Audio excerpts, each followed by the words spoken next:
जो भी नेताओं द्वारा वादे किए गए थे क्षेत्र के लिए, उनकी कमियों को कैसे उजागर करना, ये मेरा पहला कर्तव्य हुआ करता था 2014 से ही। लाखों करोड़ों युवाओं को ये जागृति मिली और लगा कि देश कोई बदल देगा तो केजरीवाल बदलेंगे, लेकिन वो खड़े नहीं उतर पाए। उनका भी और नेताओं की तरह, विपक्ष के लोगों की तरह कहीं न कहीं दिल्ली को बर्बाद करने का काम उन्होंने किया, केवल लोगों को गुमराह करने का काम किया। फिर आपको कहां पर लगा कि आप जो है गलत आदमी की प्रेरणा ले रहे हैं? जो जनता से वादा किया गया, लोकपाल बिल पर हम काम करेंगे, सत्ता में आने के बाद उस पर बात नहीं करी। भ्रष्टाचार को खत्म करेंगे, उस पर बात नहीं करी। आपने देखा होगा मोहल्ला क्लिनिक के नाम पर करोड़ों का घोटाला उन्होंने किया। 70 साल के जो बुजुर्गों का, जो अरविंद केजरीवाल ने आयुष्मान योजना को रोक के रखा था, उस योजना को सबसे पहले किसी ने लागू किया तो रेखा सरकार ने किया। प्रधानमंत्री नरेंद्र मोदी ने अपने मंच से ये बात कही थी कि किसी भी गरीब की झुग्गी झोपड़ी नहीं टूटेगी। झुग्गियां गरीबों की नहीं तोड़ी जा रही है, झुग्गियां रोहिंग्या बांग्लादेशियों की तोड़ी जा रही है। उनकी सारी योजनाएं उनके दफ्तरों में, उनके कागजों में थी। भारतीय जनता पार्टी की सारी योजनाएं जमीन पर है कि अगर आपको सवाल नहीं पूछने दे रहे हैं, आप काला झंडा दिखाओ। लोग आपसे पूछेंगे हाँ भाई क्यों दिखा रहे हो, तो अपनी बात को रखेंगे, भाई डबल पुस्ता रोड को बनाओ। क्या डबल पुस्ता रोड की बात और क्षेत्र के विकास की बात करना कोई अपराध है? ऐसा महसूस हुआ हो कि यार ये तो मेरे लिए खतरनाक हो सकता है? देखो, इस सृष्टि पे मैं बड़ी बात तो नहीं कर रहा हूं, मैं डरता केवल ईश्वर से हूं। जब जब सनातन की बात आएगी तब तक मैं अपने सीने पे गोली खाने का काम करूंगा। और उस ट्वीट पे बहुत सारे लोगों ने ऐतराज भी दिया, जिसमें आप सोनेवार थाने जाके शिकायत भी दे के आए। वो मामला क्या था? कांग्रेस नेत्री कह लीजिए आप, उन्होंने एक ट्वीट किया। एक मुसलमान का बच्चा छोटा सा हाथ में गाय को जाता हुआ दिखाई दिया एक चित्र में, और उसके ऊपर कैप्शन में लिखा कि ईद की बहुत बहुत बधाई, शुभकामनाएं। हिंदू संस्कृति के लिए काम करना या फिर आप हिंदू मुस्लिम वाली राजनीति, वो कहाँ से शुरुआत हुई आपकी? नहीं, हिंदू हूँ, हिंदू की बात करूंगा, हिंदू हूँ, सनातन की बात करूंगा, हिंदू हूँ, भगवान श्री राम की बात करूंगा। नमस्कार, आप देख रहे हैं टीवी 29 न्यूज का ये पहला मेरा प्रोग्राम है, पॉडकास्ट में कर रहा हूँ। और पॉडकास्ट मेरा टीवी 29 न्यूज का शुरू हो चुका है। पहले पॉडकास्ट में मेरे पहले गेस्ट हैं सूर्य प्रकाश पाठक जी। और सूर्य प्रकाश पाठक निरंतर काफ़ी समय से, बहुत कम उम्र से इन्होंने सोशल काम शुरू किया था, और आज भी इनके मन में कहीं ना कहीं उन लोगों के प्रति भावनाएं रहती हैं जो वाकई उनको ज़रूरत है। मैं जानना चाहूँगा आखिरकार सूर्य प्रकाश पाठक जी, आपकी शुरुआत, राजनीतिक शुरुआत और सामाजिक हुई कैसे? राजनीतिक और सामाजिक शुरुआत की अगर हम बात करें तो मैं उत्तर प्रदेश के जौनपुर जिले के छोटे से गांव छंगापुर से आता हूं, और मैं 7वीं या 8वीं क्लास में था तब मेरे पिताजी मुझे दिल्ली लेकर चले आए। मुझे क्या, पूरे परिवार को लेकर चले आए। ठीक, रोजी रोटी को चलाने के लिए, परिवार को पालने के लिए, हम तीनों भाई बहनों को पढ़ाने के लिए। जब मेरे पिताजी दिल्ली में ही नौकरी करते थे और उनको लगा कि हम अपने परिवार को लेकर दिल्ली आते हैं और बच्चों को पढ़ा लिखा कर एक्सटेंड करते हैं कि अपना रोजी रोटी चला पाएँ, तो मैं और माता जी, मेरा बड़ा भाई, मेरी बड़ी बहन, हम लोग एक ट्रेन से आए। और मैं तब की बात कर रहा हूँ, मुझे लग रहा है कि 2005 या 6 की बात है। तो हमारे पास रिजर्वेशन का पैसा नहीं था। जनरल डिब्बे में हम चारों परिवार दिल्ली के लिए प्रस्थान किए। दिल्ली आने के बाद एक छोटा सा कमरा, उस कमरे में रसोई, उसी कमरे में सोना। लगभग मेरी एज होगी 12-13 साल की या 14 साल होगी। उसके बाद दिल्ली में आने के बाद जब स्कूल में दाखिला की बात होने लगी, तो आज भी दाखिला के लिए लोग, माता पिता भटकते हैं, और पहले भी ऐसा ही था। नगर निगम का स्कूल सोनिया विहार का एक है, उसी स्कूल में मेरा एडमिशन 5वीं क्लास में हुआ। मेरे पिताजी ने बड़े संघर्षों के बाद टीचरों से मिलकर, लोगों से मिलकर मेरा एडमिशन कराया। मैंने टेस्ट दिया, फिर मेरा एडमिशन हुआ। उसके बाद 5वीं, 6वीं, 7वीं, जब मैं 7वीं क्लास में पहुंचा तो मेरे पिताजी इस दुनिया से चले गए। निधन हो गया। निधन हो गया मेरे पिताजी का। उसके बाद अब परिवार कैसे चले, क्योंकि कमाने वाला सिर्फ एक व्यक्ति, वो भी पिताजी। मेरे बड़े भाई करीब मेरे से 4 साल बड़े हैं। फिर उनको लगा, मेरी माताजी को लगा, मेरी बहन को लगा कि हम तो नहीं पढ़ पाएंगे, लेकिन मेरा ये छोटा भाई है, इसको पढ़ाना चाहिए। बिल्कुल। तो मेरी सिस्टर ने स्कूल ज्वाइन किया, सनराइज पब्लिक स्कूल। और उसके बाद मेरा भाई प्राइवेट नौकरी ज्वाइन किया चांदनी चौक में, केवल इसलिए कि मैं पढ़ सकूं और परिवार चल सके। तो 7वीं में पहुंचा, 8वीं में पहुंचा, 9वीं में पहुंचा, 10वीं में पहुंचा। लगातार मैं क्लास को आगे बढ़ता गया और ठीक से पढ़ता रहा, पास होता गया। लेकिन मेरे परिवार ने जो संघर्ष किया, उस संघर्ष को सोचकर आज मेरे आंखों में आंसू आ गया, क्योंकि मैं समझ रहा हूं कि वो दौर था और आज का जो दौर है। लेकिन फिर भी मैं तो अपना जो काम कर रहा था, जो पढ़ रहा था, वो तो कर ही रहा था। लेकिन मेरे परिवार ने जो संघर्ष किया, उसकी प्रशंसा जितनी की जाए उतनी कम है। बहुत संघर्ष झेला, बहुत संघर्ष रहा। उसके बाद मैं राजनीतिक शास्त्र, राजनीतिक विज्ञान, इसमें रुचि ज़्यादा रखता था शुरू से ही। जब 9वीं क्लास में मैं पहुंचा तो जो हमारे क्लास के बच्चे हुआ करते थे, हमारे क्लास टीचर हुआ करते थे रविंदर जी। तो जब कोई पीरियड खाली रहता था, कोई टीचर आता नहीं था, तो कुछ बच्चे उसमें थे ऐसे जो अराजक तत्व कह लो उनको, या परिवार उन पे ध्यान नहीं देता था। वो लोग बीड़ी सिगरेट पिया करते थे। अच्छा जी। स्कूल के अंदर क्या, स्कूल के ग्राउंड में। उसके बाद जब टीचर स्कूल में आते थे तो उनका मुंह सूंघते थे, हाँ भाई बीड़ी पी क्या है, तो बच्चे पकड़े जाते, उनके माता पिता को स्कूल बुलाया जाता था। जब मैंने देखा कि 9th क्लास में पढ़ने वाले बच्चे, हम जैसे बच्चे अभी से अगर नशा की ओर बढ़ेंगे तो उनका जीवन तो बर्बाद हो जाएगा, तब मेरे मन में एक प्रेरणा जगी कि कौन सी क्लास में? 9th क्लास में। 9th क्लास में। कि पढ़ने के साथ साथ मुझे नशे के ऊपर भी काम करना होगा, कि वाकई में नशा को कैसे दूर भगाया जाए लोगों से। शिक्षा के साथ साथ सामाजिक जागृति। बिल्कुल। तो मैं सामाजिक काम करने लगा। तो मैंने एक नशा मुक्त अभियान करके एक अभियान चलाया। उसमें मेरे बहुत सारे साथी मेरे साथ जुड़े, जिसमें एक रजित राम, शैलेंद्र पाल, परवीन गुप्ता, संदीप सिंह और भी बहुत तमाम ऐसे साथी थे, जितेंद्र कश्यप, बहुत सारे लोग ऐसे रहे जो इस अभियान में जुड़कर मेरे साथ कंधे से कंधा मिलाकर चलने का काम किया, केवल इसलिए क्योंकि नशा को जड़ से ख़त्म करना है। उसके बाद ये अभियान हमारा कुछ दिनों तक चला, कुछ हद तक लोगों को समझ में भी आया। उसके बाद धीरे धीरे जब मैं 11वीं 12वीं में पहुंचा, उसके बाद मुझे ये लगा कि सामाजिक कार्य के साथ साथ क्यों ना नाली सड़क की बात करें, टूटी गलियों की बात करें। हमारे क्षेत्र में ऐसा क्या मुद्दा है जिससे जनता को हानि हो रही है। मतलब फिर आपका रुख राजनीति की तरफ चला। बिल्कुल।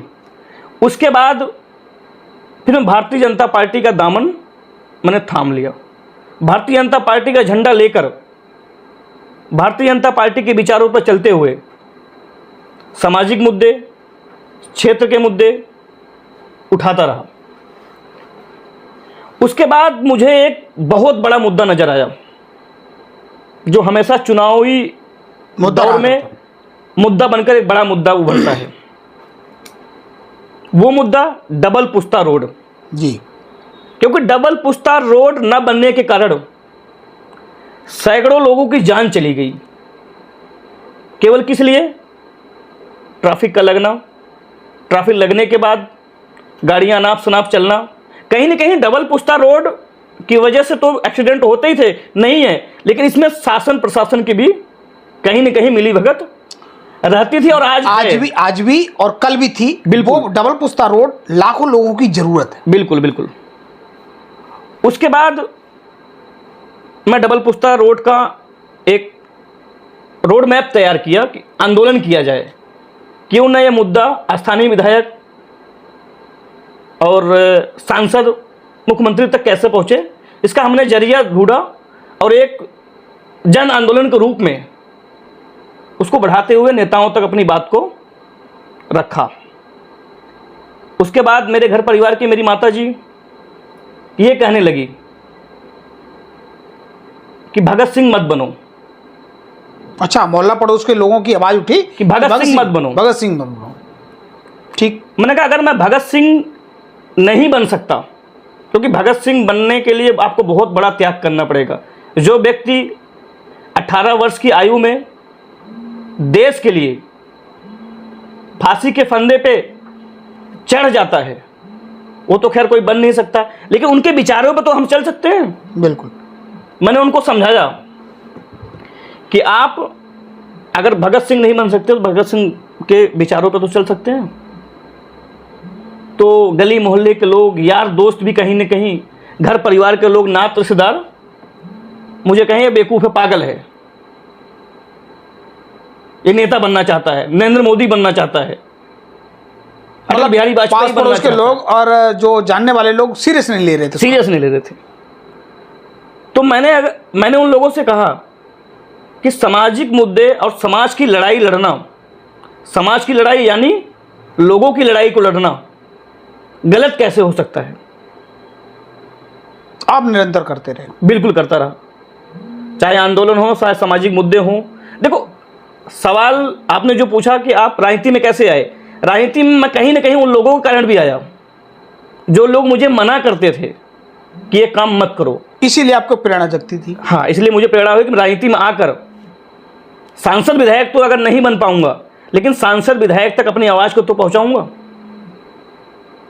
इसी सोच के साथ मैं राजनीति में प्रवेश किया और राजनीति के साथ साथ सामाजिक और तमाम मुद्दे उठाता रहता हूं जो जनता के हित के लिए होता है। अच्छा, ये सब आप आरोप लगा रहे हैं। पब्लिक की अगर हम बात करें तो मौजूदा आज जो सरकार है, मौजूदा सरकार बीजेपी की, दिल्ली की सत्ता पर काबिज है बीजेपी। तो आज मौलिक अधिकार जो चाहिए वो क्या जनता को मिल पा रहे हैं दिल्ली में? देखिए, 25 साल बाद भारतीय जनता पार्टी का शासन दिल्ली में आया है और एक जमीनी कार्यकर्ता को उठाकर केंद्र की नेतृत्व ने एक ऐसा मुख्यमंत्री दिया है जो एक, मैं समझता हूं कि एक निचले कार्यकर्ता रही, निगम पार्षद रही, विधायक का चुनाव लड़ी 2-3 बारों, 2 बार चुनाव भी हारी, इस बार विधायक बनी। तो कहीं ना कहीं जो केंद्र का निर्णय रहा वो कार्यकर्ताओं में एक उत्साह का विषय बन गया कि कोई भी मुख्यमंत्री, कोई भी विधायक भारतीय जनता पार्टी में बन सकता है। उनके सरकार 100 दिन सरकार पूरे होते ही रेखा गुप्ता जी ने सबसे पहले 70 साल के जो बुजुर्गों का, जो अरविंद केजरीवाल ने आयुष्मान योजना को रोक के रखा था, उस योजना को सबसे पहले किसी ने लागू किया तो रेखा सरकार ने किया। उन्हें बुजुर्गों की पीड़ा का पता है, लोगों की पीड़ा का पता है, लेकिन अरविंद केजरीवाल को केवल ये था कि मैं केंद्र की योजना को लागू नहीं होने दूंगा। अच्छा, हर बार आप अरविंद केजरीवाल को इन्वॉल्व कर रहे हैं। अरविंद केजरीवाल के टाइम झुग्गियाँ नहीं दिल्ली में टूटी, लेकिन रेखा सरकार में झुग्गियाँ क्यों टूटी? ये गरीबों पर अत्याचार है, सोची समझी साजिश है। आम आदमी पार्टी की जब वो सरकार थी और चुनाव चल रहे थे, चुनाव के विधानसभा के दौरान प्रधानमंत्री नरेंद्र मोदी ने अपने मंच से ये बात कही थी कि किसी भी गरीब की झुग्गी झोपड़ी नहीं टूटेगी, लेकिन आखिरकार सरकार बनते ही आपके वो वादे ध्वस्त हो गए और दिल्ली में झुग्गियाँ टूटने का एक प्रारूप शुरू हो गया। देखो, झुग्गियाँ गरीबों की नहीं तोड़ी जा रही है, झुग्गियाँ रोहिंग्या बांग्लादेशियों की तोड़ी जा रही है जो ट्रेन के पटरियों के किनारे बसे हुए हैं अवैध रूप से। बांग्लादेशी रोहिंग्या गरीब नहीं है, जब वो दूसरे देश से आकर यहाँ पर जब ये बात क्यों नहीं कही गई थी कि ये जो अवैध रूप से वो तोड़ी जाएंगी, ये तो मोदी जी ने नहीं बोला। नहीं, जो झुग्गियाँ अगर तोड़ी भी जा रही हैं उनको कहीं ना कहीं मोदी सरकार मकान दे रही है, लेकिन इन झुग्गियों को जो तोड़ा जा रहा है इससे पूरे दिल्ली के लोग खुश हैं। वो इसलिए खुश हैं क्योंकि ट्रेन जब वहाँ से गुजरती है तो यही झुग्गी वासी, जब ट्रेन स्लो होती है, धीरे होती है, तो कोई मोबाइल निकाल के भागेगा, कोई बैग छीन के भागता है। तो इनका तो ये लोग कहीं ना कहीं देशद्रोही हैं, हमारे देश पे आकर रह रहे हैं। अरविंद केजरीवाल को, आतिशी को इसलिए दुख हो रहा है क्योंकि ये उनके वोटर थे, इसलिए वो बोलते थे झुग्गी नहीं टूटनी चाहिए। लेकिन भारतीय जनता पार्टी ये कह रही है कि अवैध बांग्लादेशियों को हम यहाँ से भगाने का काम करेंगे। सूर्य प्रकाश जी, ये बताएं कि जब दिल्ली में आम आदमी पार्टी की सरकार थी तब बीजेपी विपक्ष में काम कर रही थी। उस समय बीजेपी कांग्रेस सब मिलके ये ठीक रहा, केजरीवाल के फोड़ रहे थे कि शिक्षा स्वास्थ्य में काम बढ़िया नहीं हो रहा है। आज बीजेपी को सत्ता में काबिज हुए 100 दिन हो चुके हैं, 100 दिन से ऊपर हो गए हैं। क्या लगता है शिक्षा स्वास्थ्य में आपको कुछ बदलाव नजर आया है कि सेम डर्रा वही चल रहा है? नहीं, अभी तो 100 दिन हुआ है और 100 दिन में बहुत सारे बदलाव देखने को मिल रहे हैं। जैसे जो मोहल्ला क्लिनिक, जो स्कूल केवल कागजों में था, उसका किराया उन मालिकों को जाता था, उनके दफ्तरों में था, वो कार्य, वो मोहल्ला क्लिनिक का नाम बदलकर आरोग्य मंदिर किया है, वो अब ज़मीन पर है। और शिक्षा की बात हो तो लगातार रेखा जी जो दिल्ली की मुख्यमंत्री हैं, लगातार स्वयं स्कूलों में जाकर दौरा कर रही हैं कि पानी साफ़ आ रहा है कि नहीं आ रहा है, बच्चे ठीक से पढ़ रहे हैं नहीं पढ़ रहे हैं, पंखे टूटे हैं कि नहीं टूटे हैं, अगर टूटे हैं तो क्यों टूटे हैं, ठीक कराया जाए इसको, स्कूल का फंड कहाँ जा रहा है। तो लगातार स्वयं संज्ञान ले रही हैं। ये बदलाव आया दिल्ली की सरकार में। ये तो सेम पैटर्न केजरीवाल वाला भी है, वही सेम पैटर्न आप अपना रहे हैं। कोई पैटर्न, वो वही पैटर्न है कि आप जाके डायरेक्ट निरीक्षण कर रहे हैं। वो डायरेक्ट पहले से अरविंद केजरीवाल की सरकार में भी यही हो रहा था। अरविंद केजरीवाल भी जा रही थी जगह जगह। अरविंद केजरीवाल की सरकार और रेखा सरकार में जमीन आसमान का अंतर है। बताइए ना अंतर। वो अंतर ऐसे है, उनकी सारी योजनाएं उनके दफ्तरों में, उनके कागजों में थी। भारतीय जनता पार्टी की सारी योजनाएं जमीन पर है। एक एक मंत्री को आदेश दिया गया है, मुख्यमंत्री जी ने आदेश दिया है कि तुम अपने क्षेत्रों में, पूरे दिल्ली में दौरा करके ये पता करो कि आखिर में समस्या क्या है। झुग्गी झोपड़ी वालों की समस्या है, पानी की समस्या है, सीवर की समस्या है, सड़क टूटी है तो क्यों टूटी है, इसकी अगर कोई बात कर रहा है तो रेखा सरकार में जो उनके मंत्री हैं लगातार अपडेट लेकर रेखा सरकार को बता रहे हैं, रेखा जी को बता रहे हैं। आपने सरकार आई, आपने आयुष्मान योजना लागू कर दी, बहुत अच्छी बात है, और गरीब को ये लाभ मिलना चाहिए जो पूरे देश में मिल रहा था। केजरीवाल दिल्ली जैसी राजधानी जैसी सिटी में नहीं था, आपने कर दिया, बहुत अच्छी बात है। पर क्या दिल्ली सरकार आने के बाद आपका बीजेपी में जो सत्ता में काबिज हुई, भ्रष्टाचार हॉस्पिटलों में बंद हुआ? जानकारी है आपको? देखो, 100 दिन बीते हो गए भारतीय जनता पार्टी की सरकार बने हुए, कहीं आपने भ्रष्टाचार देखा? बिल्कुल है। कहाँ देखा बताइए? भाई आपकी उजागर नहीं हो रही, लेकिन भ्रष्टाचार जमीनी स्तर पर। सूर्य प्रकाश जी, हॉस्पिटलों के हालात बहुत बुरे हैं, गरीब किस तरह से इलाज करा रहा है। 25 साल बाद, मैं अभी भी बता रहा हूँ, RML आपका हॉस्पिटल है, केंद्र से और सेंटर तक उनका कब्जा है आपका RML में। आज भी अभी पैसा दो, ऑपरेशन तत्काल है, नहीं तो आपको 6 महीने की डेट मिलेगी। MRI करानी है, आप पैसा दो तत्काल हो जाएगी, नहीं तो 6 महीने की डेट मिलेगी। लोकनायक आपका दिल्ली सरकार का है, लोकनायक में स्थिति मुझे पता है क्या हो रही है। ये आप भी आपकी सरकार को देखना चाहिए। ये सारी बातें विपक्ष की है, ये विपक्ष मुद्दा बना रहा है। बाकी ज़मीन पे ऐसा कुछ नहीं है, कहीं भी भ्रष्टाचार नहीं है, कहीं भी ऐसा नहीं है कि उनका काम नहीं हो रहा। किसी अस्पताल में चले जाओ आप, मरीज का काम हो रहा है, मरीज एडमिट हो रहे हैं। अच्छा, शिक्षा में क्या बदलाव हुआ? शिक्षा में बदलना, स्कूल बन रहे हैं अच्छे अच्छे। कहाँ बन? स्कूलों को रेनोवेट हो रहा है। कहाँ बन गए? जहाँ पानी गंदे थे स्कूल में, स्कूल RO को बदला जा रहा है। स्कूल कहाँ बन गए? नहीं, स्कूल बनने जा रहे हैं, स्कूल बनेंगे अभी 100 दिन में, आपको सब कुछ बता दिया जाए। 10 साल 11 साल जिन्होंने राज किया उनसे आप पूछने नहीं गए, मुझसे आप पूछ रहे हैं कि स्कूल कहाँ बन रहे हैं।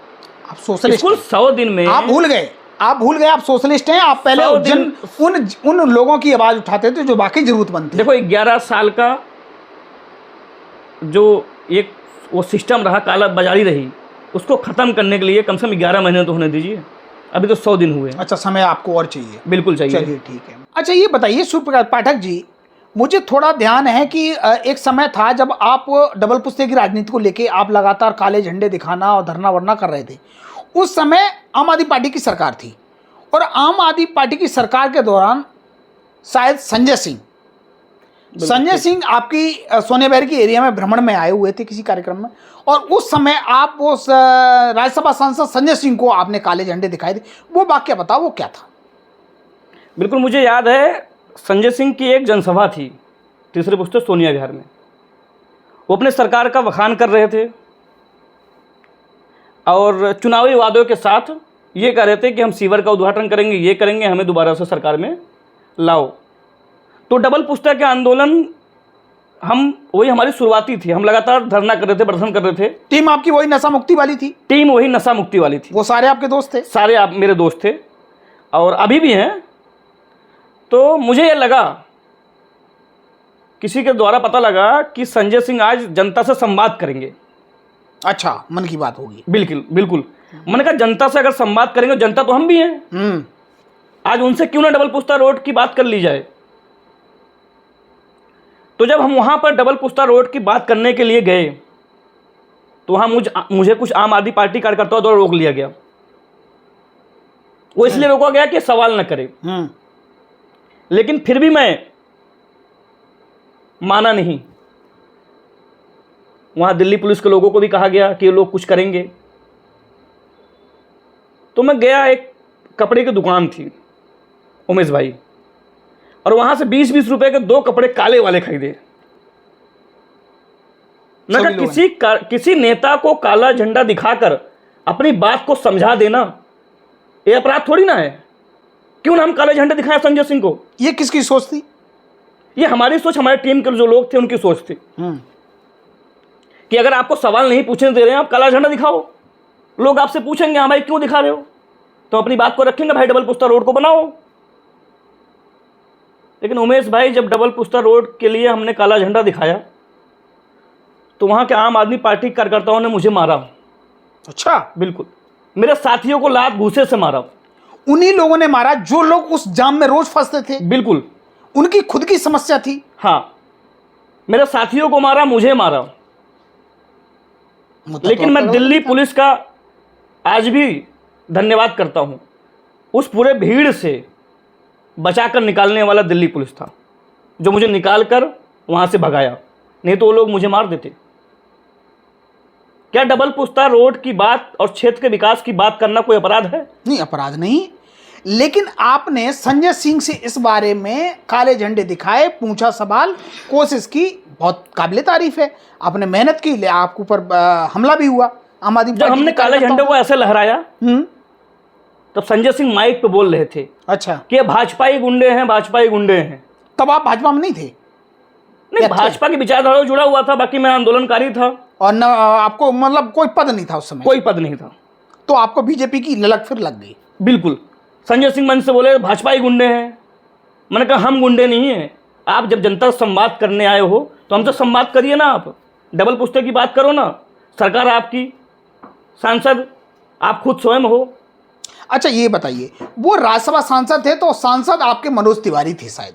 जी जी। कभी इसको लेकर, डबल पुस्ते को लेकर सांसद मनोज तिवारी से भी आपने कभी पूछने की कोशिश की? बहुत बार पूछा गया और उन्होंने बड़ी शालीनता से जवाब भी दिया कि मुझे आप लोगों ने सांसद बनाया है तो मैं आपके बातों पे और आपके विकास के लिए लगातार प्रयासरत हूँ और लगातार करता रहूँगा। अब जो भी अड़चने आई, सांसद मनोज तिवारी के जो कही हुई बातों से, अगर डबल पुस्ते की हम बात करें तो डबल पुस्ता लाखों लोगों की बहुत ज़रूरत है और बहुत बड़ा मुद्दा है, हर चुनाव में मुद्दा रहा है। क्या उनके वादों से डबल पुस्ते को लेके आप कितने आश्वस्त हैं? देखो, हमारी कहीं न कहीं राजनीति की शुरुआत ही डबल पुस्ते रोड से हुई है, तो हमारा सपना भी यही है और संकल्प भी यही है कि डबल पुस्ता रोड बने, वो चाहे कोई भी बनवाए इसको। मेरे ख्याल से काफ़ी समय हो गया और आपकी जो आंदोलन था उससे, आप आंदोलन से उठ के लगातार अब राजनीति में आ गए हैं और आप भारतीय जनता पार्टी से जुड़ गए हैं, उसकी बात करते हैं, उनकी बातें बताते हैं कि भारतीय जनता पार्टी क्या क्या कर रही है। लेकिन वो मुद्दा कहाँ रह गया जब सांसद जी ने नहीं सुना? आज आपके करावल नगर के विधायक कपिल मिश्रा जो मंत्री हैं दिल्ली सरकार में, उनने एलिवेटेड रोड के लिए शिलान्यास कर दिया है। शिलान्यास, लेकिन वो शिलान्यास करने से रोड की समस्या का हल नहीं हुआ ना। आज भी लोग आपके ही निगम पार्षद पति कल जाम में फंसे हुए थे और लगातार दिखा रहे थे कि हम जो जाम में फंसे, पुलिस यहाँ बैठी कुछ कर नहीं रही है। एलिवेटेड रोड बनेगा? आपको लगता है कि सांसद जी के विचार द्वारा जैसे मंत्री जी ने कहा वैसे ही है? देखो, डबल पुस्ता रोड बनेगा। अभी सरकार को बने 100 दिन हुए हैं।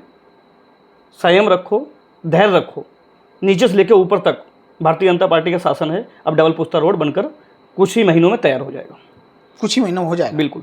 सूर्य प्रकाश पाठक जी, जैसे आपने कहा कि आप लगातार नशा मुक्ति के लिए आंदोलन करते रहे, उसके बाद आपने डबल पुस्ते के लिए आंदोलन किया और टीम आपकी बहुत अच्छी सहयोगी रही और आपके साथ लगातार काम करती रही। क्या इस टीम में कभी बिखराव भी हुआ? कुछ लोग टूटे? बिल्कुल नहीं।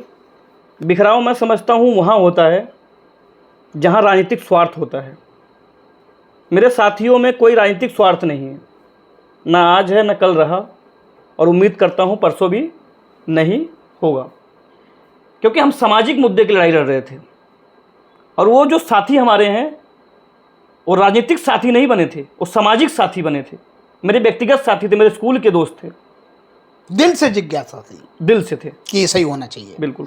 उसके बाद आपका जो एक पहलू मैंने देखा, लगातार सनातन के लिए काम करना, हिंदू संस्कृति के लिए काम करना, या फिर आप हिंदू मुस्लिम वाली राजनीति, वो कहाँ से शुरुआत हुई आपकी? नहीं, हिंदू हूँ, हिंदू की बात करूँगा, हिंदू हूँ, सनातन की बात करूँगा, हिंदू हूँ, भगवान श्री राम की बात करूँगा। इसमें शुरुआत कहाँ से हुई? मैं जन्मजात हिंदू हूँ, सनातनी हूँ, और जब तक जिंदा रहूँगा तब तक सनातन की बात करता रहूँगा। हिंदुओं पे अगर आँच आएगी तो टकरा जाऊँगा उन जिहादियों से जो हिंदुओं को बांटने की बात करेंगे, हिंदुओं को मारने की बात करेंगे, क्योंकि मैं जन्मजात हिंदू हूँ, सनातनी हूँ। वो जो उत्तरी पूर्वी दिल्ली में दंगे हुए, उन दंगों के दौरान सूर्य प्रकाश पाठक की टीम का रोल क्या था? नहीं, उस दंगे के दौरान मैं समझता हूँ दिल्ली के सभी सनातनियों का बहुत बड़ा रोल रहा, जो अपने लोगों को लगातार बचाना, अपने लोगों को लगातार सुरक्षित रखना। जब सड़कों पे, दिल्ली की सड़कों पे, खजूरी नाले पे, मौजपुर की सड़कों पे हिंदू मारे जा रहे थे, घसीटे जा रहे थे, उन्हें लगातार टारगेट किया जा रहा था, तो सभी सनातनी, वो किसी भी जाति का क्यों ना हो, कोई भी हिंदू किसी भी जाति का क्यों ना हो, सभी लोग एक होकर इन जिहादियों का मुकाबला कर रहे थे, क्योंकि हमारे रगों में खून सनातनी का बहता है। उस वक्त कपिल मिश्रा जी भी सड़कों पे थे, जो आज दिल्ली सरकार में कैबिनेट मंत्री हैं। उन्होंने अपना रोल ऐसा अदा किया,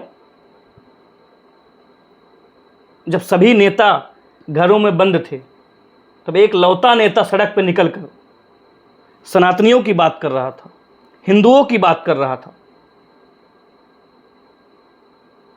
और जो लोग सनातन को बिखरने की बात करते हैं, सनातनियों को बांटने की बात करते हैं, उन लोगों से मैं ये कहना चाहता हूँ कि आम आदमी पार्टी का वो ताहिर हुसैन जो निगम पार्षद था, तब उसने हिंदुओं के ऑफिसरों को, आईबी का ऑफिसर अंकित शर्मा को काट कर नाले में फेंक दिया था। क्या कोई मुस्लिम अगर ऑफिसर होता, ताहिर हुसैन उसके साथ कुछ ऐसा करते? बिल्कुल नहीं करते, क्योंकि वो हिंदू था, इसलिए ताहिर हुसैन ने, अरविंद केजरीवाल की सरकार ने उन पर टारगेट किया। सूर्य प्रकाश पाठक जी, आपको जो ऐसे जिहादियों को या अंकित शर्मा के बारे में, जैसे आपने बताया ताहिर हुसैन का नाम लिया, ताहिर हुसैन आज जेल में है, ऐसे लोगों को टारगेट करके कभी आपको डर महसूस होता है अपने लिए कि कभी मेरे साथ भी ऐसा कुछ हो सकता है? कुछ डर कभी लगता है? हिंदू मुस्लिम की राजनीति करते हैं तो कभी आपको ऐसा महसूस हुआ हो कि यार ये तो मेरे लिए खतरनाक हो सकता है? देखो, इस सृष्टि पे मैं बड़ी बात तो नहीं कर रहा हूँ, मैं डरता केवल ईश्वर से हूँ। जब जब सनातन की बात आएगी तब तक मैं अपने सीने पे गोली खाने का काम करूँगा। मुझे बिल्कुल डर नहीं है। मेरे साथ वो तमाम सनातनी साथी हैं जो लगातार मुझे ये कहते रहते हैं भैया तुम संघर्ष करो, हम तुम्हारे साथ हैं। आपने सोशल मीडिया के कई पोस्टों पे देखा होगा, लगातार लोग कह रहे हैं कि आप संघर्ष करते जाओ, सनातन की बात करते रहो, हिंदू की बात करते रहो, और जो हमें हमारे देवी देवताओं को गाली गलौज देगा उनके खिलाफ तुम लड़ाई लड़ते रहो, तुम्हारे साथ भगवान है। अभी आपने जैसे सोशल मीडिया की बात की सूर्य प्रकाश पाठक जी, तो जो सोशल मीडिया पर अभी कुछ समय पहले एक ट्वीट आपका बहुत वायरल हुआ, जल्दी का ही किस्सा है मेरे ख्याल से, और उस ट्वीट पे बहुत सारे लोगों ने ऐतराज़ भी दिया, जिसमें आप सोनेवर थाने जाके शिकायत भी दे के आए। वो मामला क्या था? वो मामला ऐसा है कि बकरीद का त्यौहार था। ठीक। बकरीद के दिन एक महिला कांग्रेस नेत्री कह लीजिए आप, उन्होंने एक ट्वीट किया। एक मुसलमान का बच्चा छोटा सा हाथ में गाय को जाता हुआ दिखाई दिया एक चित्र में, और उसके ऊपर कैप्शन में लिखा कि ईद की बहुत बहुत बधाई, शुभकामनाएं। अच्छा, एक हिंदू का बालक गाय की रस्सी, हिंदू का बालक नहीं, मुसलमान का बालक, मुसलमान का बालक गाय को ले जाता हुआ दिखाई दिया, और आरफा खानन ने उस पर लिखा कि आपको ईद की बहुत बहुत बधाई, शुभकामनाएं। क्या हमारे गाय को, आपको ऐतराज कहां पर हुआ? नहीं, गाय की फोटो आपने लगाया, एक हिंदू लोग क्या सोचेंगे जब मुस्लिम बच्चा एक गाय को लेता हुआ दिखाई दे रहा है, आप बधाई दे रहे हैं ईद की, वहां पर ऐतराज हुआ। इससे पूरे हिंदू के लोगों को, सनातनियों को भावनाओं पर ठेस पहुंचा। क्या आप हलाल करने लेके जा रहे हो हमारे गाय को? गाय को काट कर आप ईद मनाएंगे? इसको लेकर मैं सोनिया विहार थाने में शिकायत दर्ज किया कि आरफा को गिरफ्तार किया जाए, क्योंकि आरफा ने हिंदुओं पे, सनातनियों के आस्था पे ठोस पहुंचाई है, और लगातार कई लोगों दिन तक ट्विटर पे ट्रेंड किया, अरेस्ट आरफा खानम। पूरे देश में सबसे पहले शिकायत मैंने दर्ज कराई, क्योंकि मुझे दुख हुआ, दर्द हुआ, सभी सनातनियों की आवाज़ बनना चाहता हूँ। वो इसलिए क्योंकि मैं सनातनियों को, मेरे गौ माता को काटा जाएगा और मैं बर्दाश्त करूंगा? वो लोग होंगे जो नकली सनातन की बात करते होंगे, सोशल मीडिया पर राजनीति करते होंगे, लेकिन मैं भरी दोपहर में जाकर थाने पर शिकायत दर्ज कराया। लेकिन अगर हम बात करें तो सूर्य प्रकाश पाठक जी, वो सोशल मीडिया पे जब आपने वो पोस्ट देखी, उसके बाद आप सोनेवर थाने शिकायत करने गए, तो पुरानी टीम नज़र नहीं आई, जो आपकी पुरानी टीम पहले से चल रही थी, डबल पुश्ते को लेके, नशा मुक्ति वाली, वो टीम शायद है बहुत, मुझे लगता है पीछे चली गई। पुरानी कुछ चीज़ें ऐसी होती जो पर्दे के पीछे होती हैं। मेरे पुराने लोग, अब थाने पे मुझे लगता है कि 20 लोगों को जाने की ज़रूरत नहीं है। जब एक लोगों के जाने से शिकायत दर्ज हो रही है तो वहाँ 20 लोगों की आवश्यकता नहीं है, और सभी लोग पर्दे के पीछे से मेरा हौसला बढ़ा रहे हैं और कहीं ना कहीं मेरे साथ लगे हुए हैं। तो ऐसी जब शिकायतें दी जाती हैं थाने में और ऐसा कोई ट्वीट वायरल होता है, तो कोई धमकी वगैरह आई आपको? धमकियाँ भी लगातार आई, ट्विटर पे, इंस्टाग्राम पे गाली गलौज दिया गया, मेरी माँ की गाली दी, बहन की गाली दी गई, सनातन को गाली दिया गया, व्यक्तिगत रूप से मुझे गाली दिया गया, मेरे मंत्री कपिल मिश्रा को दिया गया। लेकिन हम गालियों से डरने वाले नहीं हैं। इन गीदड़ भड़की से मैं, इस तरह के जो पोस्ट वायरल होते हैं, इस तरह की आप शिकायतें देते हैं, कभी आपको महसूस हुआ कि मैं गलत जा रहा हूँ, मुझे सनातन का काम करते करते कहीं मेरे लिए आघात न हो जाए? ऐसा कोई आघात नहीं होगा। मेरे साथ हमारा सांसद है, हमारे मंत्री हैं, नीचे के लोग हमारे साथ हैं, जो भी नेता हैं, वो सभी लोग कंधे से कंधा मिलाकर मेरे साथ है। मुझे उन पर उम्मीद है, उन पर भरोसा है कि मैं अगर सनातन का काम कर रहा हूँ तो कोई अपराध नहीं कर रहा हूँ। मैं सनातन की बचाने की लड़ाई लड़ रहा हूँ, हिंदुओं को सुरक्षित रखने की लड़ाई लड़ रहा हूँ, गौ माता को काटा ना जाए उसकी लड़ाई लड़ रहा हूँ। तो मैं समझता हूँ सभी साथी मेरे साथ कंधे से कंधा मिलाकर आधी रात को खड़े हुए हैं। आज आपको लगता है कि इतने वर्षों में लगातार जो आपने काम किया है और वो काम आपका आज मुकाम, जिस मुकाम पर आप हैं, मुझे लगता है कि वो ठीक है? देखो, मुकाम हासिल करने के लिए मैं राजनीति में और सामाजिक जीवन में नहीं आया हूँ। मैं राजनीति और सामाजिक जीवन में सिर्फ इसलिए आया हूँ कि मेरे क्षेत्र का विकास हो, सनातनी साथी सुरक्षित रहें, मेरी बहन बेटी सुरक्षित रहे, किसी जिहादी की गलत नज़र ना पड़े, कोई भी किसी हिंदू बहन बेटियों के साथ अत्याचार हो रहा है, मैं उनकी लड़ाई लड़ सकूं, ईश्वर से खाली यही प्रार्थना करता हूं, मुझे और शक्ति दे। सूर्यप्रकाश पाठक जी, जैसे आपने कहा कि गली मोहल्ला सुरक्षित रहे और किसी की नापाक नज़र किसी के तरफ, चाहे हिंदू हो मुस्लिम हो कोई भी हो, लेकिन अभी हाल ही का मामला है वार्ड नंबर 249 का, डी ब्लॉक का, जिसमें एक हिंदू परिवार के यहाँ एक बेटी काम कर रही होती है अपने घर में बेसमेंट में, और उसके यहाँ 8 तारीख को एक जिहादी मानसिकता का व्यक्ति अजमत खान वो घुस जाता है, बहन बेटी के साथ बदतमीजी करता है। उस लड़की का साहस देखिए कि वो लड़की लड़ती है, उसको सर में चोट आती है, फेस में चोट आती है, हाथों में ब्लड आ जाता है, कई जगह चोटें हो जाती है, और वो लड़की किसी तरह से अपने आप को निकलने में कामयाब हो जाती है। लड़की बाहर निकलती है और बाहर का गेट बंद कर देती है। उसके बाद वो लड़का गेट से न निकलने के बजाय एक खिड़की होती है, खिड़की को तोड़ के किस तरह से 10-15 मिनट में बाहर निकल जाता है। वहाँ रखी हुई 2 अंगूठियाँ चोरी हो जाती हैं। 8 तारीख को मामला होता है, 3 बजे कॉल होती है और 12 तारीख को एफआईआर होती है।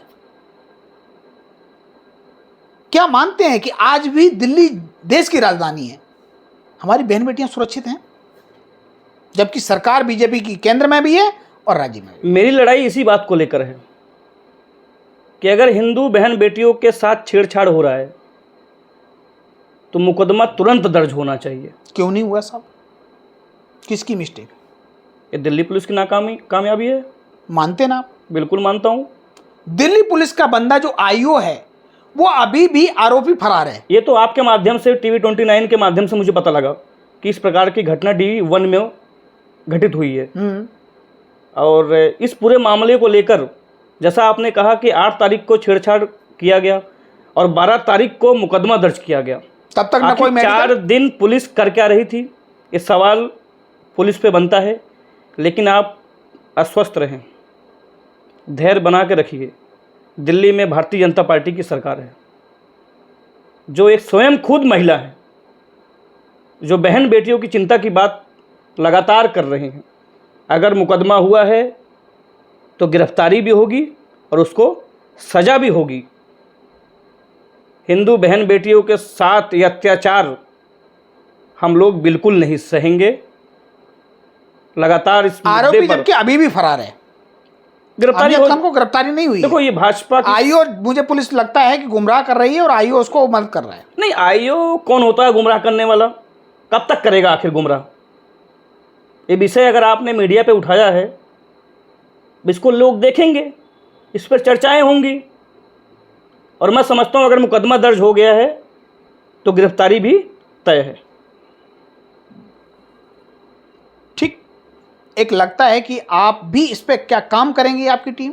बिल्कुल काम करूंगा। मैं आईओ से पूछताछ करूंगा। मेरा काम है ये, सनातन बहन बेटियों के साथ अत्याचार होगा तो मैं सवाल दिल्ली पुलिस से करूंगा। पहले तो मेरा सवाल ये रहेगा कि 8 से 12 तारीख कैसे हुआ, मुकदमा क्यों दर्ज नहीं हुआ? और मुकदमा दर्ज अगर हुआ, जैसा आप करें मेडिकल भी नहीं हुआ, अगर मुकदमा दर्ज हुआ तो आखिर गिरफ्तारी क्यों नहीं हुई? अब तक फरार क्यों है? अब तक फरार क्यों है? बिल्कुल बनता है। मैं थाना अध्यक्ष महोदय से पूछूंगा इस बात को लेकर, और जरूरत पड़ेगी अपने शीर्ष नेताओं के पास जाएंगे, संगठन के पास जाएंगे, सनातन भाइयों को इकट्ठा करेंगे कि इस जिहादी मुस्लिम व्यक्ति के ऊपर कार्रवाई हो। हम डरने वाले नहीं हैं, रुकने वाले नहीं हैं, हम लड़ेंगे। और मेरा काम यही है, सनातन बहन बेटियों की सुरक्षा देना। जिस तरह से आपने बात की कि आप लगातार इस पर भी काम करते रहे, गली मोहल्ले की बात कर रहे हैं, आजकल आप वार्ड नंबर 250 में कुछ काम भी एमसीडी का देखते हैं जी। और दिल्ली में इस समय एमसीडी में भाजपा कायम है, भाजपा की सरकार है, मेयर आपका है, निगम पार्षद ज़्यादातर आपके हैं, सरकार बीजेपी की है एमसीडी में। क्या एमसीडी में अब जो भ्रष्टाचार चल रहा था वो चल रहा है या अब कुछ कम ज़्यादा हुआ है? देखो, कई सालों की जो भ्रष्टाचार ये है, मुझे लगता है 25-26 साल से 15 साल आम आदमी कांग्रेस की सरकार रही और 11 साल आम आदमी पार्टी की सरकार रही। इन लोगों ने जनता का खून चूसा, भ्रष्टाचार को बढ़ावा दिया। लेकिन अभी 100 दिन हुए हैं, एमसीडी का भी भ्रष्टाचार, रेखा गुप्ता जी और माननीय मेयर इकबाल साहब, ठीक करेंगे, ऐसा मैं समझता हूँ। अगर हम देखा जाए वार्ड नंबर 250 और वार्ड नंबर 249 दोनों बीजेपी के पार्षद हैं, भाई ब्रजेश सिंह और सोनी अनुपम पांडे दोनों ही बीजेपी के पार्षद हैं।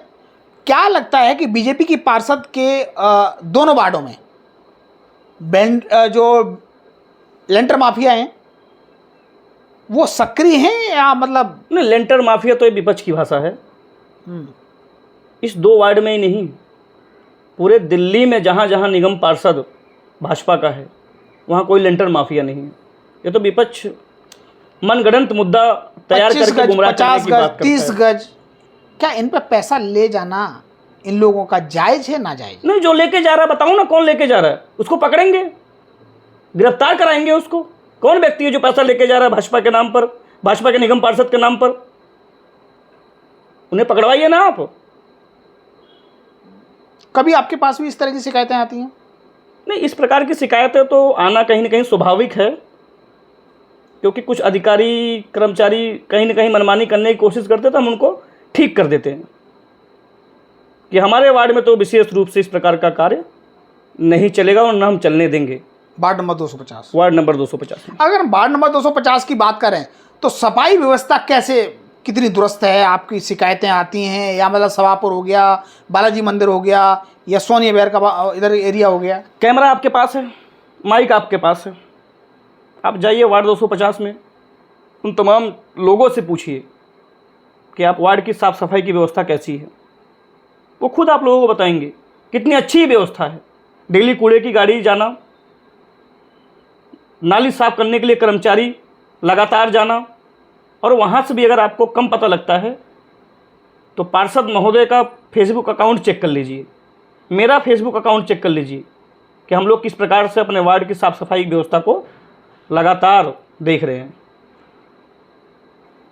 विपक्ष की लगातार जो आवाज़ है वो आवाज़ ये है कि अगर हम सनातन की आप बात करते हैं और सनातन से अलग हटके वो बात करते हैं, सर्व समाज की बात करते हैं, सर्व धर्म की बात करते हैं, तो वो धर्म विरोधी है, वो देश विरोधी है, ऐसा कुछ? देखो, सनातन धर्म का मतलब, एक जब धर्म की बात हो तो हम हिंदू धर्म की बात करते हैं। उसमें तो कुछ ऐसा व्यक्ति है नहीं जो हम किसी जाति की बात कर रहे हो, चाहे गुप्ता हो, चाहे पाल हो, चाहे उपाध्याय हो, चाहे शुक्ला हो, चाहे मिश्रा हो, चाहे त्रिवेदी हो, चाहे यादव हो, चाहे दलित हो, चाहे पासी हो, बहुत सारी जातियां हैं, सब सनातन के योद्धा हैं। सूर्यप्रकाश पाठक जी, बहुत सारे मुद्दे आपने उठाए। दिल्ली पुलिस से और लगा हुआ दिल्ली खजूरी थाने के सामने का जो नाला है और उस रोड पर पूरा पानी भरा हुआ है। थाने में कई महीनों से लगातार जो है पानी थाने के अंदर तक जाता है। वहाँ 2 सरकारी विभाग हैं, दिल्ली पुलिस है, दूसरा BSS है, और दोनों को निकलना पड़ता है दिन में 10 बार, 20 बार, 50 बार। और मैंने देखा है खजूरी थाने में तो अब कंप्लेंटर जाना बंद हो गए हैं क्योंकि पानी इतना ज़्यादा है, वहाँ आदमी जा ही नहीं सकता। तो क्या मानते हैं, दिल्ली से किसकी नाकामी है? दिल्ली खजूरी चौक से देहरादून तक जो हाईवे जोड़ रहा है, हाईवे जो बना है, उसके कारण कहीं न कहीं खजूरी थाने के पास पानी लग रहा है, उस पर काम चल रहा है। और मैं समझता हूँ कि अभी 100 दिन सरकार के हुए हैं, जल्द पानी को निकाला जाएगा और थाने में शिकायतें भी जाएंगी और BSS दफ्तर में भी लोग आने जाने का काम करेंगे। लोगों का आवागमन भी सुखद होगा। हजारों लोग परेशान हैं उसको पानी को लेके। बहुत सारे लोग, वहाँ की समस्या है कि लोग, बच्चे जो स्कूल जा रहे हैं वो कैसे जाएं, कोई रास्ता नहीं है वहाँ से निकलने का। तो उसके लिए कभी आपने 25 सालों का अगर देखा जाए, 25 सालों में क्या राजनीति में आने के बाद, भारतीय जनता पार्टी में ज्वाइन करने के बाद, वो जो मुद्दा आपका पहले जो हुआ करता था, मुझे लगता है आप उससे भटक गए? नहीं, देखो, जब मैं राजनीति में नहीं था तो मुद्दा को उठाने का तरीका कुछ और होता था। आज अगर मैं भारतीय जनता पार्टी राजनीति से जुड़ा हूं तो उस मुद्दे को भी उठा रहा हूं, लेकिन तरीका दूसरा है। ये तरीका ऐसा है कि मैं अपने नेताओं के पास जाता हूं, सांसद जी हों, विधायक मंत्री जी हों, पार्षद जी हों, इन लोगों से चर्चा करता हूं। मैं इन लोगों से मिलने, फ़ोटो खिंचवाने के लिए नहीं जाता। मैं अपने क्षेत्र के विकास की बात करता हूं, जो समस्या है उसकी बात करता हूं। तो हमारे नेता हमारी बात को भी, एक एक कार्यकर्ता की बात को भी बड़े ध्यानपूर्वक से सुनते हैं, और जो संभव हो पा रहा है तुरंत उसको तुरंत कराने का काम करते हैं। बाकी ये मुद्दा अभी 100 दिन हुए हैं सरकार बने हुए, बहुत सारे कार्य हैं, इस पर भी कार्य हो रहा है और मैं समझता हूँ कि 1-2 महीने में एक कार्य को कर लिया जाएगा। अच्छा, राजनीतिक दौर में आप कहाँ तक देखते हैं कि कहाँ तक आपकी अपेक्षाएं हैं, कहाँ तक जाना है आपको, आपकी जर्नी कैसी है? देखो, राजनीति में अपेक्षाएं मेरी व्यक्तिगत रूप से कुछ नहीं है। मेरे क्षेत्र में जो बेसिक चीज़ें हैं वो लोगों को मिले, लोगों के साथ अन्याय ना हो, न्याय की लड़ाई उनकी मैं लड़ूं। और अगर वो लोग नहीं लड़ पा रहे हैं, जो लोग वंचित हैं किसी चीज़ की वजह से, तो मैं उनके साथ कंधे से कंधा मिला के लड़ूं। राजनीति करने का सिर्फ मेरा यही कारण है। दिल्ली में भारतीय जनता पार्टी की सरकार है। दिल्ली में आम जनता को उनके मौलिक अधिकार जो मिलने चाहिए, क्या लगता है कि वो उससे वंचित हैं या मिल रहे हैं? देखो, वंचित तो नहीं कह सकते हैं, मिल रहे हैं और कहीं ना कहीं अग्रसर है मिलने के लिए। कुछ चीज़ें ऐसी हैं कि अभी भी पानी की समस्या है, सड़कें टूटी हैं, लेकिन 25 साल का जो कोड है उसको 100 दिन में तो ख़त्म नहीं कर दिया जाएगा, समय लगेगा, सब ठीक हो जाएंगी, सबको मौलिक अधिकार मिलेगा, बेसिक ज़रूरतें हैं वो सबकी पूरी होंगी। हर नागरिक की सम्मान की बात भारतीय जनता पार्टी की सरकार कर रही है। देखिए, हमारे साथ सूर्य प्रकाश पाठक जी थे जो सोशलिस्ट हैं और उन्होंने मेरे सवालों का बखूबी रूप से जवाब दिया है। और आपको लगता है कहीं अगर इनसे चूक हुई है या मेरे सवाल पूछने में कोई चूक हुई है तो अवश्य आप मुझे कमेंट के माध्यम से लिख सकते हैं, बता सकते हैं।